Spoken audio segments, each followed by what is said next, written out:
철도기사 필기해설 전기철도공학 두 번째 편입니다. 자, 10번 문제까지는 데모 강의에 나왔던 내용들이기 때문에 좀 더 쉽게 접근하실 수 있으실 거고요.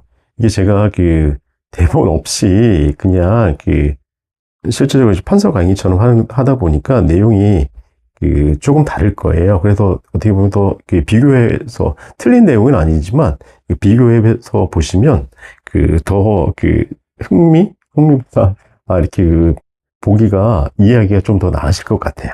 자, 7번 먼저 보도록 하겠습니다. 에어 섹션 계수에서 구분형 애자의 하단은 본선의 전차선 높이의 몇 미리 이상으로 시설해야 하는가 이 문제인데, 이건 제가 요거 보시기 전에 제 게시물에 보면 쇼츠 15초짜리 쇼츠가 있는데, 거기에 제가 사진 5개를 찍어서 편집한 영상이 있어요. 15초짜리인데 거기 보시면 이제 요거를 굉장히 쉽게 접근하실 수 있으실 거예요. 자, 근데 어차피 이제 문제가 나왔으니까 이제 보시고 오셨다 생각하고 제가 이제 답을 찾아가는 방향을 한번 제시를 한번 해보도록 하겠습니다. 자, 지금 이 문제는 일경관 에어 섹션을 묻는 문제이거든요. 이경관 에어 섹션은 문제가 나오지는 않을 것 같아요. 자, 여기서 일단 제가 먼저 검토를 보게 되면, 제가 쇼츠에 보게 되면 2번 주, 제가 여기 표시를 한번 해볼게요.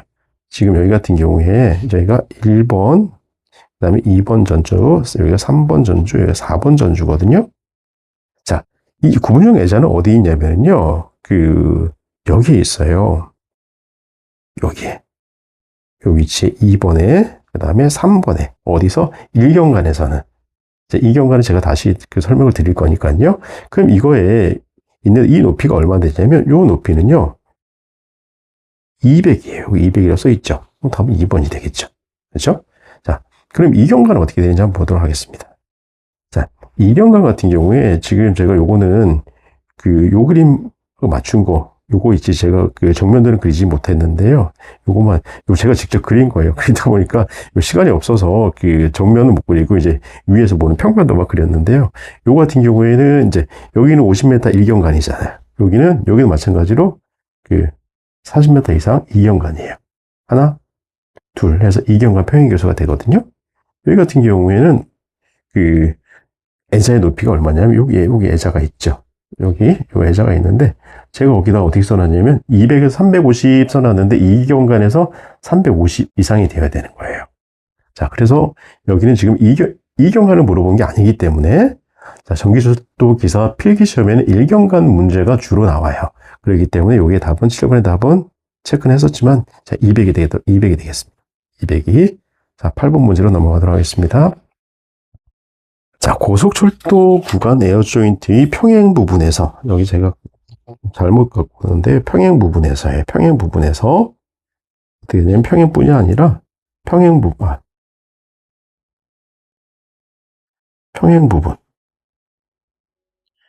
부분이 뭐냐면 1경관, 아까 2경관 제가 이렇게 말씀을 드렸잖아요. 그걸 얘기하는 거예요. 1경관이 평행 부분이 있고 2경관 평행 부분이 있고 그 얘기를 하는 거거든요. 근데 250km를 초과하게 되면 무조건 2경관 이상을 써요. 3경관 쓸 수도 있고요. 근데 3경관 쓰는 거 잘 못 봤고요. 2경관을 주로 쓰거든요. 1경관에서는 자, 그럼 일단 8번 문제만 일단 해결하고 가도록 할게요. 다음번에 또 1경관은 나오니까. 자, 250km급 250km급을 초과하는 에어 조인트 평행 부분의 전차선의 상호 간격을 물어보는 거거든요. 여기 이제 이경관이라고 그랬잖아요. 요거는 에어 섹션 같은 경우에는 아까 제가 여기 어떻게 된다 그랬죠? 여기에 애자가 이렇게 달린다 그랬잖아요. 350mm 올려서 본선과, 요게 본선 전차선이고 이게 본선 전차선이거든요. 이거는 이제 제가 위에서 이제 부감으로 평면도라 그랬잖아요. 근데 지금 이제 정면도 왔기 때문에 높낮이를 못 보는 건데, 쇼츠를 보시면 높낮이 차이가 분명히 나죠. 이 높낮이는 분명히 350이라고 그랬고, 근데 이제 이 평행 부분이 어떻게 되냐면, 이게 중심 전주죠. 제가 여기 쓰게 되면 아까도 1번 전주, 2번 전주, 3번 전주, 4번 전주, 5번 전주인데, 자, 이렇게 그려놨기 때문에 얘는 뭐가 되냐면 에어 조인트가 아니죠. 에어 조인트가 아니고, 왜냐면 구분 애자가 있기 때문에 얘는 에어 섹션이 되는 거죠. 그죠? 근데 이거 똑같아요. 얘가 만약에 없어져 버리게 되면, 얘가 이렇게 없어져 버리게 되면 얘는 에어 조인트가 돼요. 다시 얘를 이렇게 살리게 되면은 에어 섹션이 돼버리는 거거든요. 그럼 에어 섹션과 에어 조인트의 차이는 뭐냐? 구분형 애자가 있느냐, 없느냐. 그 다음에 전차선 그 평행 부분에서 그 전선 간의 상호 간격이 얼마 그 이냐에 따라서 그 에어 섹션이 되느냐, 에어 조인트가 되느냐 그런 거거든요. 그러면 이걸 묻는 건 에어 조인트니까 에어 조인트로 돌아와서 250kg가 초과되게 되면 200이 이렇게 나와요. 전차선 상호 간격이.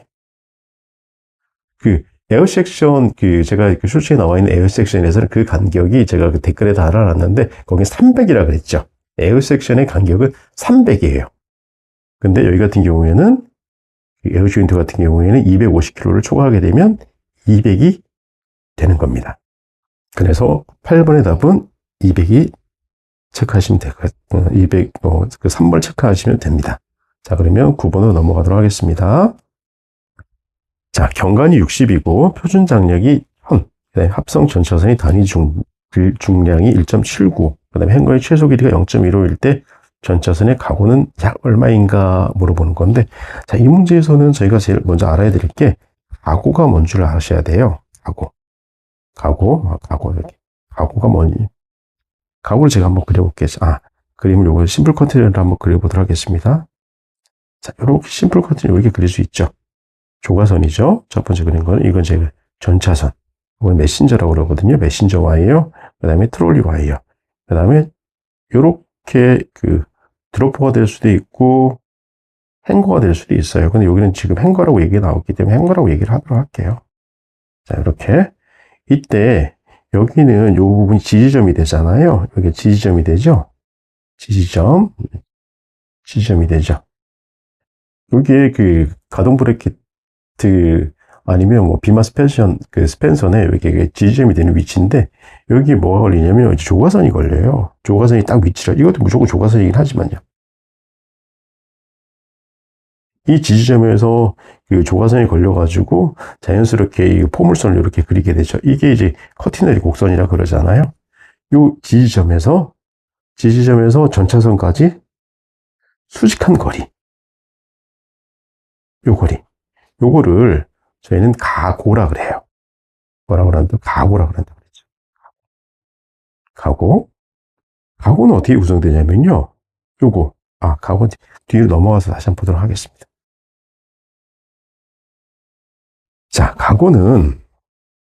자, 그림에 여기 보겠으면 좀 쉬우실 수 있을 텐데요.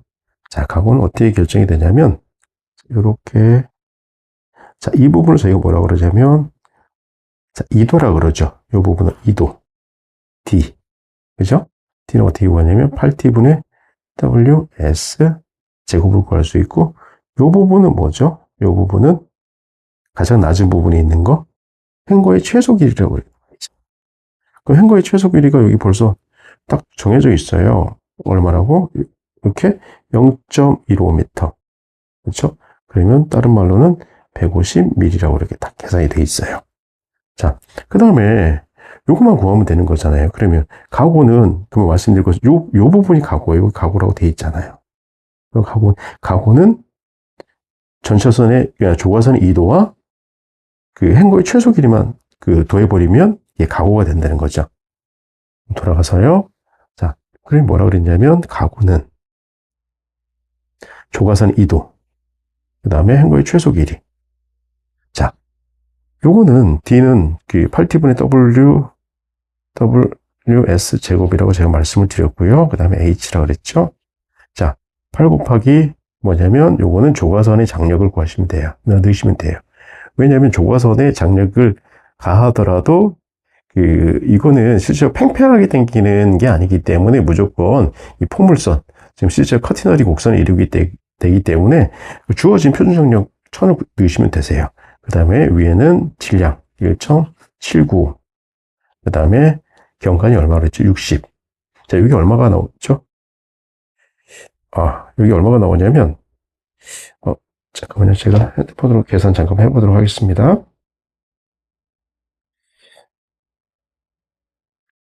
이 값이 0.8077호 정도가 나오네요. 0.8077호. 이 값이 0.8077호가 나오죠. 그럼 이 값은 대략 얼마냐면 한 810 정도가 되겠네요. 810mm. 자, 그러면 810 더하기 150이었잖아요. 그러면 960mm. 가고는 얼마냐면 4번에 있는 960이 답이 되겠습니다. 이 문제는 굉장히 쉽죠. 거의 그 점수를 주기 위한 문제라고 보셔도 될 것 같습니다. 자, 10번으로 넘어가도록 하겠습니다. 자, 교류전기철도의 BT급전 방식에서 흡상변압기의 주요 설치 목적은 무엇인지 묻는 건데요. 자, 교류전기철도에서 교류전철에서 급전 방식은 두 가지가 있어요. 두 가지가 뭐냐면 BT급전 방식, 그 다음에 AT급전 방식인데, BT는 흡상변압기라고 하죠. 흡상변압기, 그 다음에 여기는 단권변압기 방식. 이 둘 다 주요 설치 목적은 뭐냐면요. 통신 유도장의 경감이에요. 자, 통신 유도장의 경감인데, 이렇게 와볼게요. 통신 유도장의 경감을 하려기 위해서는 누설 전류를, 레일에 흐르는 전류를 억제를 하기 위한 거거든요. 레일에 흐르는 전류를, 레일 전류를 최소화시키면 뭐냐면 누설 전류에 의한 전자 유도 전압이 경감이 돼요. 요런 식 혹시 보셨죠? 요런 식 뭐냐면 자, 오메가 2파이 F, 그다음에 이제 상호 전자 유도 뭐죠? 인덕턴스 값 WM이죠. WM 아니 M이요. 그다음에 IG 값. 그다음에 요거 길이, 레일의 길이, 요 값을 내다 보면은 킬로미터당 요 값이 나오거든요. 요건 실제적으로 이 값에 의해가 좌우돼요. 이 누설 전류. 이 누설 전류는 어떤 값이냐면 부하 전류에서 전차선 전류에서 레일 전류를 뺀 값이거든요. 뺀 값. 자, 그럼 이제 그림에서 한번 보도록 할게요. 자, 실제적으로 그리고 BT 방식은 지금 쓰지는 않는 방식이거든요. 쓰지는 않는데 실제 실무에서는 사용을 하지 않지만 필기에서는 계속 출제가 되고 있으니까 이제 요거 그냥 간단히 이해만 하시면 될 것 같아요. 답은 제가 통신 유도장애 경감이라고 얘기했는데 한번 제가 그려보도록 할게요. 자, 원래 이 변전소, 여기 변전소거든요. 변전소에 이렇게 전류가 공급이 되겠죠? 이렇게 공급이 되면은 실제적으로 이렇게밖에 안 돌아가요. 이렇게 되겠죠. 이렇게 공급이 되고 이렇게 되겠죠. 그럼 반대로 맞죠. 이쪽으로 전류가 유도가 되긴 작은 전류가 흐르겠죠. 이 같은 경우에. 그런데 이렇게 되게 되면 어떻게 되죠? 전부 다 제가 레일하고 대지와는 어떤 관계라 그랬죠? 저저항 관계. 저저항이다 보니까 레일마다 계속 이렇게 누설 전류가 이렇게 생기는 거예요.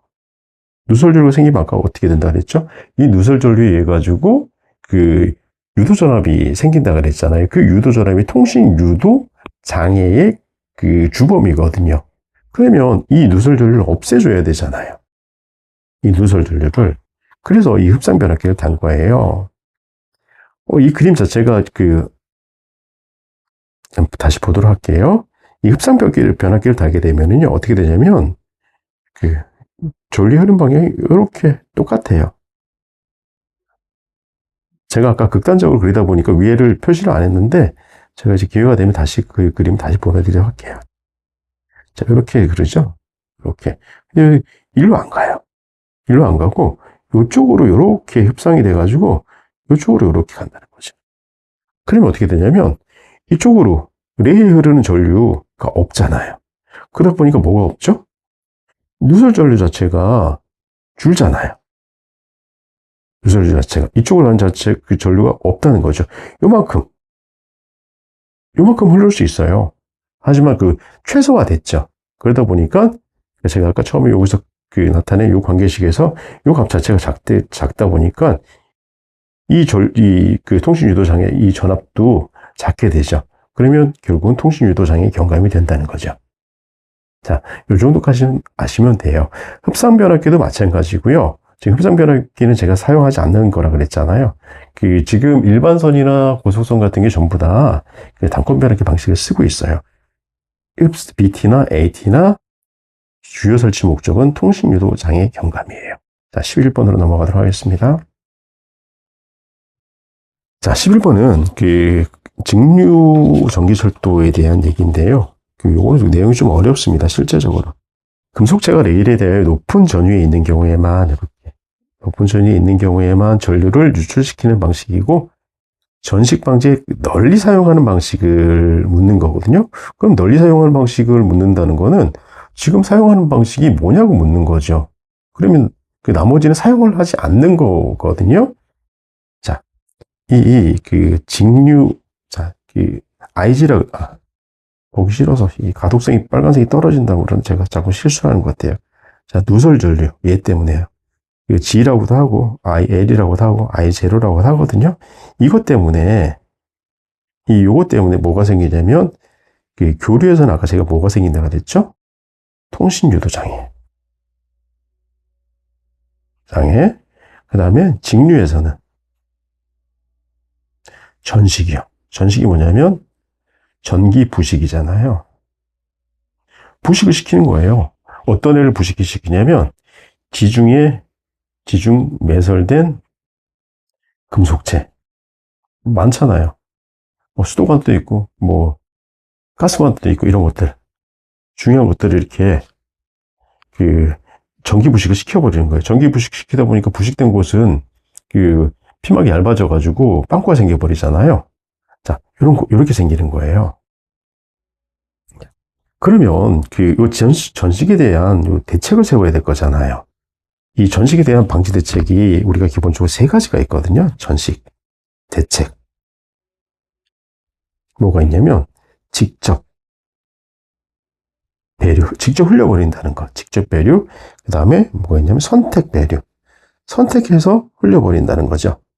근데, 그 다음에 강제적으로 계속 흘려버린다는 게 있어요. 직접 배류, 그 다음에 선택 배류, 강제 배류가 있는데, 이 선지에 보니까 실제적으로 있는 게 몇 개 없죠.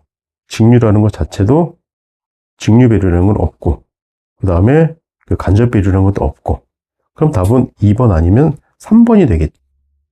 자, 2번 아니면 3번인데, 가장 널리 사용하는 방식을 물어보고 있어요. 널리 사용하는 방식은.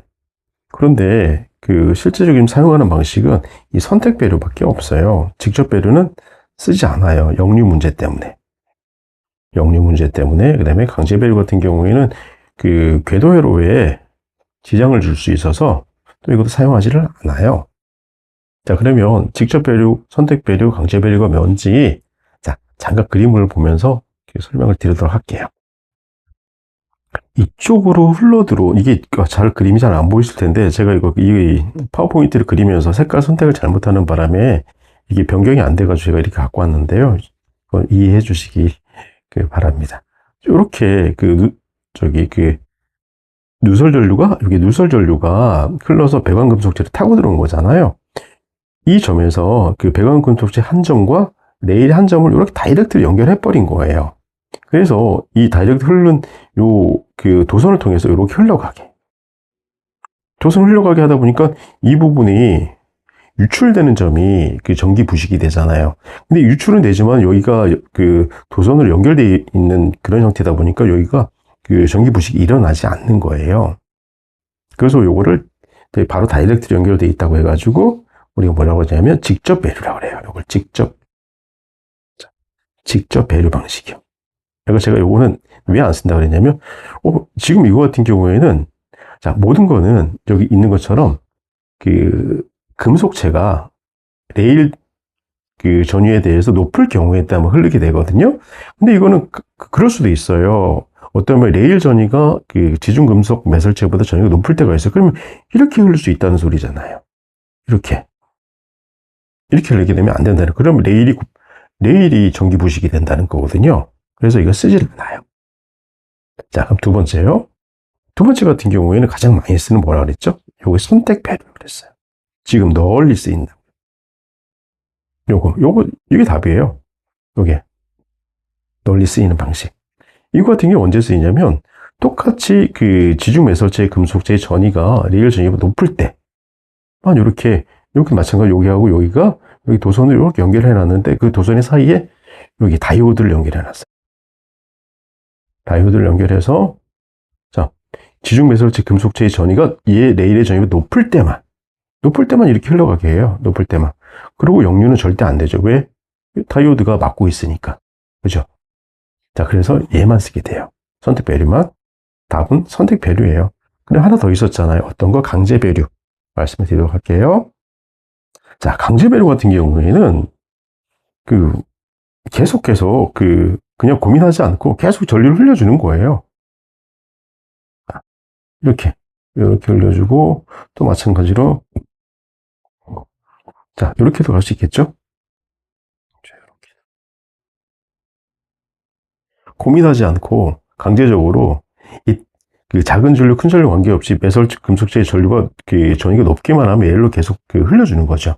근데 이제 계속 흘려주다 보니까 어떤 문제가 생기냐면 방식은 좋아요. 실제적으로 방식은 좋은데 전류가 계속 이제 외부 전원을 사용하다 보니까 실제적으로 이제 궤도회로에 지장을 주기 때문에 얘도 사용을 하십니다. 그래서 답은 11번의 답은 선택 배류 방식이 되는 거예요. 자, 중요한 거는 제가 요거를 말씀드리고 싶어요. 이거 같은 경우에는 2차 필답에도 나올 것 같은데 전식 대책이 뭐냐 했었을 때 직접 배류, 선택 배류, 강제 배류. 자, 강직선으로 외우면 되실 것 같아요. 강직선. 자, 직접 배류, 선택 배류, 강제 배류. 요걸 외워두시면 되시고 가장 널리 사용하는 방식은 묻는 거기 때문에 선택 배류 방식뿐이 없습니다. 자, 12번 문제로 넘어가도록 하겠습니다. 자, 12번. 가공급전선의 인장하중의 안전율은 거는 문제인데요. 자, 이거는 문제하고 답을 외울 수밖에 없겠죠. 안전율을 구하는 건데, 안전율을 하나하나 이렇게 뭐라고 해야 되죠? 무조건 외울 수밖에 없는 문제잖아요. 자, 그런데 제가 요거를 먼저 하나 설명을 드릴게요. 안전율이 뭐냐? 자, 안전율은 이거예요. 안전율은,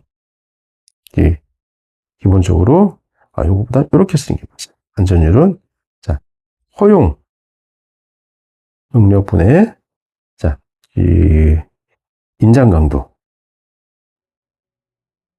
이렇게 쓸 수 있고요. 요거를 또 바꿔 쓸 수도 있어요. 또 어떻게 많이 쓰이냐면, 이 인장 강도를 자꾸만 항장력이라고 많이 쓰더라고요. 근데 항장력은 뭐 쓰는 말이긴 한데, 표준 용어는 실제로 인장 강도예요. 인장 강도가 맞는 말이고요.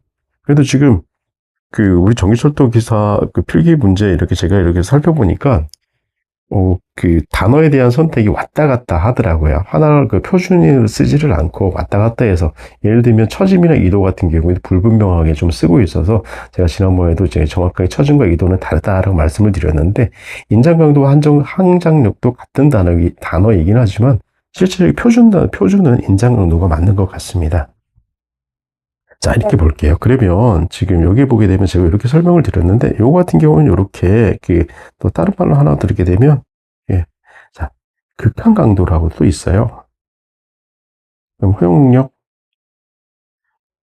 또, 이 허용력 같은 경우도 또 다른 말로 허용 강도라고도 쓸 수 있어요.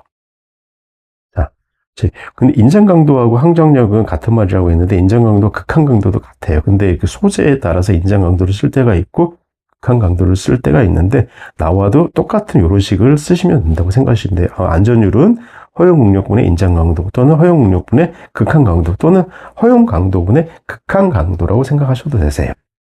자, 근데 예를 들어서 제가 이렇게 한번 설명을 드려볼게요. 어떻게 되냐면요. 기본적으로 전기철도에 사용하는 급전선의 선종 같은 경우는 ACSR 240이나 288스퀘어짜리를 쓰거든요.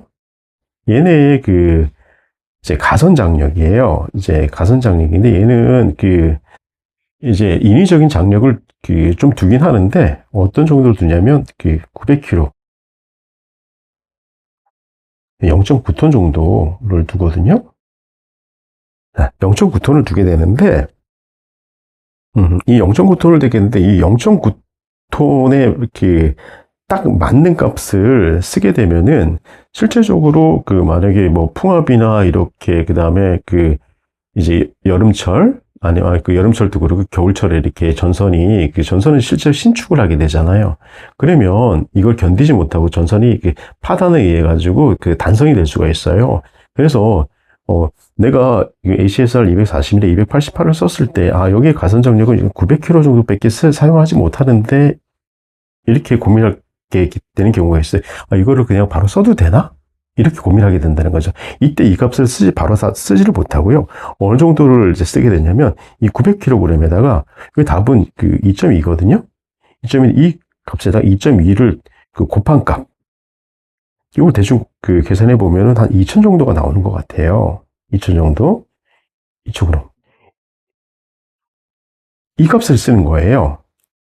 이 값이 어떤 거냐면, 이게 되게 재밌는 건데, 내가 ACSR 240, 288을 선정한 이유는 이 900kg 포스에 대한 가선 장력이 이제 견디기 위한 값인데, 이 친구들은 어떤 값을 기본적으로 갖고 있냐면, 이것보다 큰 값을 갖고 있어요. 이만큼 견딘다는 거예요.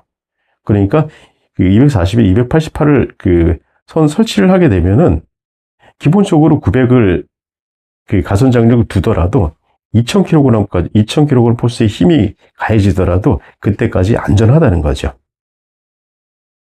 자, 무슨 말인지 이해가 되실 거라고 생각을 하고요. 이 문제 같은 경우에는, 자, 인장하중의 안전율은, 가공급전선의 인장하중의 안전율은 2.2다는 거를, 요거 이제 암기를 하고 가셔야 될 것 같아요. 그리고 제가 요거는 그 다음 페이지에 나온 것들은 철도 설계, 철도공단의 설계 편람에 있는 내용을 가지고 왔거든요. 요거만 생각을 해보시면, 요걸 다시 한번 짚고 넘어가도록 할게요. 가공전선은 케이블인 경우를 제외하고는 안전율 2.2 이상으로 한다. 그렇죠? 자, 조금 케이블은 얼마로 할까? 케이블 같은 경우에는, 우리가 잘 아시는 것처럼, CNCV, 그쵸?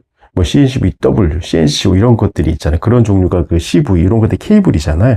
케이블로 급전선을 쓰는 경우도 있어요. 이때는 이걸 하지 않고 이제 다른 값을 주어지지만은 가공으로 쓰는 급전선은 기본적으로 케이블 제외할 때는 2.2로 쓰시면 되고요. 그 다음에 이제 우리가 일반적으로 전차선에 쓰이는 경동선이라고 하거든요. 경동선. 이런 친구들은 기본적으로 2.5 정도의 안전율을 두는 거예요. 자, 12번 문제 같은 경우에 인장하중의 안전율은 2.2가 되겠습니다. 자, 13번으로 넘어가도록 하겠습니다. 자, 첫 번째 전주의 전차선 높이가 5.2m이고, 이거 미리로 나오는데 잘못된 것 같습니다. 그 다음에 이때 경관 50m, 그 다음에 9배가 1000분의 3, 3포밀로 전차선이 낮아진다면 다음 전주의 전차선 높이는 얼마인가 하는 건데요. 제가 일단 그림을 하나 그려왔는데 한번 보도록 하겠습니다. 9배.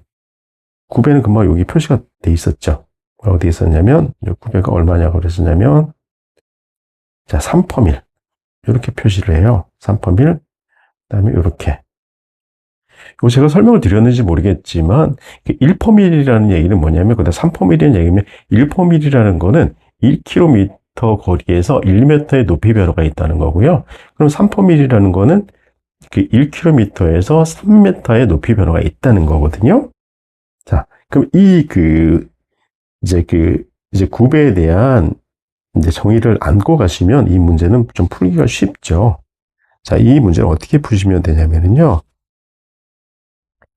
자, 여기서 한번 제가 그림을 한번 그려보도록 하겠습니다. 자, 첫 번째 전주의 전차선을 높이가 이렇게 전주를 한번 제가 그려보도록 할게요. 이렇게 그려보고요. 두 번째 전주도 같이 그려보도록 하겠습니다. 전차선 높이가 여기서 이제, 물론 이제 카테널이 이렇게 되어 있는 거죠. 이게 되어 있고, 그 다음에 전차선 높이가 이렇게 되어 있는데, 높이 변화가 여기서 이 경관이 50m 경관이에요. 50m 경관. 근데 여기 높이가 요 전차선 높이가 얼마였었냐면, 여기서 여기까지 높이가 얼마였었냐면 5.2m였어요. 5.2m. 5.2m였었는데, 이렇게 가면서 그 높이 변화가 약간 생긴 거죠. 어떻게 생겼냐면, 이렇게 낮아졌잖아요. 여기서부터 이렇게 하면서 이렇게 낮아진 거죠. 이렇게. 극단적으로 그렸는데 좀 낮아진 거예요. 그래서 요 높이를 구하는 거죠. 요 높이가 얼마인지를 물어보는 거예요. 그러면은 이걸 계산하려고 하면은 실제적으로 처음 높이에서 5.2m였잖아요. 5.2m에서 경관이 50m잖아요. 이 경관 자체의 굽의 변화 자체가 1000분의 3으로 변한다고 그랬어요. 이거를 계산해 보시면 답이 얼마가 나오냐면 5.05m가 나올 거예요. 이걸 계산 한번 해보시면 이거는 이제 굉장히 간단해서 이렇게 이해하시면 돼요. 자, 14번 문제로 넘어가도록 하겠습니다. 자, 14번. 교류전차 선로의 지락 고장 발생 시 고장 검출을 하기 위한 개통의 보호 방식이 아닌 것은 어떤 건지 묻고 있는데요. 이 문제는 직관적으로 답이 4번이라는 거 눈에 보이죠? 4번이라는 거. 자, 그러면 왜 4번이 답인지 나머지 보호선과 가공지선과 매설지선이 왜 개통의 보호 방식이 맞는 건지 한번 확인을 해보도록 하겠습니다. 자, 요거는 제가 넘어가도록 하고요. 자, 이 그림은 제가 지난번에 개통의 보호 방식에 대해서 설명드릴 때 사용했던 그림인데요. 이걸 다시 한번 설명을 하도록 하겠습니다. 여기서 만약 섬락이 이렇게 생겼을 때, 섬락이 생기게 되면 역섬락이 생겨도 마찬가지죠. 이렇게 제가 올라가서 요 보호선에서, 요거는 이제 보호선은 아니고요. FBW라고 말씀드렸어요. 이거 같은 경우에는 지금 전부 다 지락도선을 사용한 방식이 아니기 때문에 비절연 방식, 비절연 보호 방식이거든요. 비절연 보호 방식이라서 이건 이제 PW가 아니라 FBW로 고쳐서 보시면 되세요. 자, 이렇게 만약에 고장이 생겼을 때 전류는 제가 이렇게 흐른다고 말씀드렸었죠. 자, 이렇게 해서 이렇게 이쪽으로 해서 변전소로 이제 귀로를 해서 고장 검출을 하고 차단기를 동작시키는 그때 사용되는 게 여기 있는 보선 방식이 되겠습니다. 자, 두 번째는 가공지선 같은 경우에는 우리가 자주 흔히 볼 수 있는 송전솔레에 있는 지선 아니면 배전솔레에 있는 가공지선들인데 이 가공지선의 실체적인 주요 목적은 직경례에 대한 또 유도례에 의한 차폐가 우선이긴 한데 이것들도 마찬가지로 지락고장 발생 시 고장 검출을 할 수 있는 개통의 보호 방식으로 지금 이용되고 있습니다. 자, 그럼 세 번째 매설지선인데요. 이 매설지선은 조금 독특하죠. 실제적으로 보기가 좀 힘들 것 같은데 네이버나 이런 구글에 검색해도 매설지선에 대해서는 잘 나오지는 않는 걸로 알고 있습니다.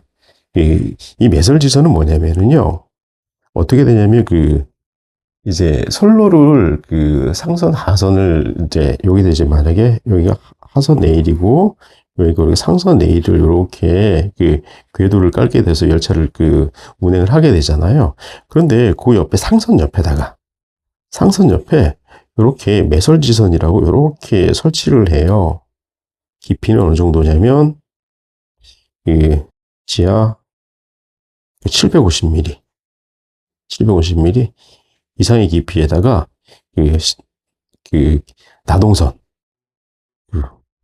35 또는 50 스퀘어짜리를 이렇게 선로에 이제 병행해서 계속 까는 거죠. 선로의 시작점부터 선로의 끝나는 지점까지. 그런데 이렇게 시설을 하면서 250m마다 여기 매설지선에서 지상으로 선을 인출을 해요. 이렇게 선을 인출을 해서 접지 단자함을 이렇게 설치를 하거든요.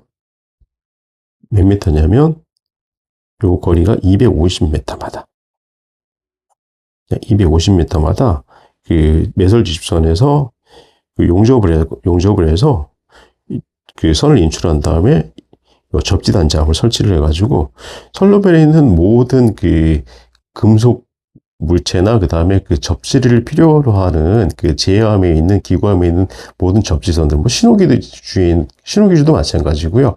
이런 모든 접시가 필요한 곳에 주요 접지 단자로 이용을 해요. 그러면 선로 주변에 있는 모든 금속 물체들이 지락이 생기거나 뇌격이 생기더라도 이 매설지선을 통해 가지고 그 등전이가 되는, 등전이가 되다 보니까 혹시 그 전이가 상승을 한다고 하더라도 그, 그 가파르게 이제 이렇게 생기지는 않는다는 거죠. 만약에 그 선로에 우리가 이제 이런 그림을 좀 가끔씩 그리잖아요. 어떤 그림을 그리냐면, 잠깐 그려보도록 할게요. 그, 자, 요렇게. 이런 철주가 이렇게 있었을 때, 만약에 이렇게 그 뇌격이 이렇게 치다든가 아니면은 역삼락이 생겨서 이렇게 대지전이가 상승할 때가 있잖아요. 이렇게. 대지전이가 상승하게 되면 요렇게, 요런 전이경도 곡선을 그릴 수가 있잖아요. 이걸 전이경도 곡선이라고 하는데, 요거는 단독 접지를 했을 때, 이렇게 생길 수밖에 없죠. 단독 접지. 그래서, 근데 등전이를 하게 되면 이렇게 생기지는 않아요. 등전이를 하게 되면은, 제가 이렇게 다시 그림을 하나 그려볼게요. 자, 요렇게 전주가 요렇게 계속 전주도 이렇게 시설이 되잖아요. 물론, 이렇게 가선이 되겠죠?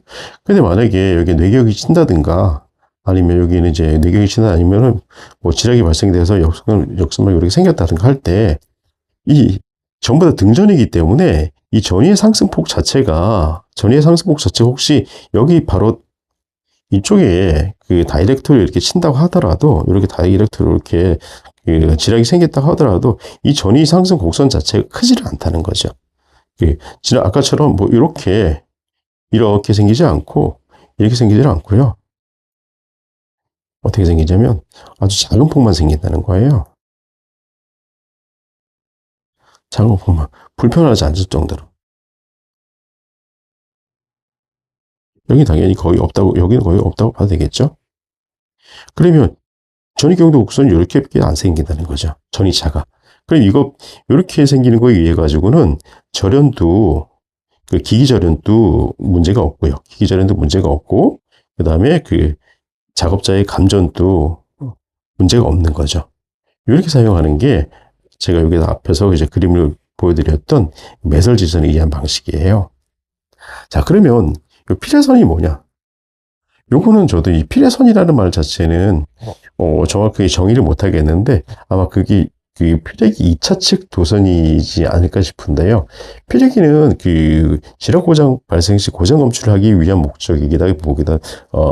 목적이라기보다는 뇌격이 발생했거나 이상 잔해가 발생했었을 때 피레기가 이제 2차 측에 있는